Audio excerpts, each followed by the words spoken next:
நண்பர்களே, உங்கள் பாலுவின் இனிய காலை வணக்கம். இன்று ஜூன் மாதம் 19ஆம் தேதி, அதாவது தமிழுக்கு ஆனி மாதம் 5ஆம் தேதி, வியாழக்கிழமை. அப்போது அஷ்டமி திதி 11:56 வரை, அதற்கு மேல் நவமி திதி, உத்திரட்டாதி நட்சத்திரம். அப்போது சந்திராஷ்டமம் சிம்ம ராசிக்காரர்களுக்கு உரியது.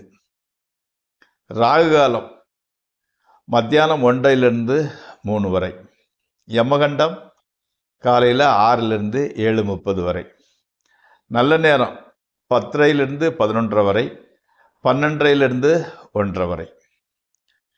அணிய வேண்டிய உடையின் நிறம் கோல்டு கலரு, மஞ்சள் colour, biscuit colour, orange colour ஆகியவற்றை உபயோகித்துக் கொள்ளலாம். தவிர்க்க வேண்டியது பிங்க் அல்லது மெரூன் கலர், அது சற்று அணிய வேண்டாம். சாப்பிடக்கூடியது கீரை, எள், வாழைக்காய், கொத்தவரங்காய் போன்றவற்றை சாப்பிட்டு கொள்ளலாம்.